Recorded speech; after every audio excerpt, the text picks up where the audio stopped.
Padre nostro che sei nei cieli, sia santificato il tuo nome. Venga il tuo regno, sia fatta la tua volontà, come in cielo così in terra. Dacci oggi il nostro pane quotidiano e rimetti a noi i nostri debiti, come anche noi li rimettiamo ai nostri debitori. E non abbandonarci alla tentazione, ma liberaci dal male. Amen.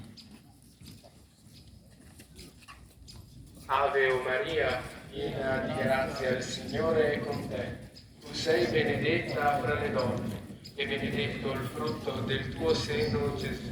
Santa Maria, Madre di Dio, prega per noi peccatori, adesso e nell'ora della nostra morte. Amen.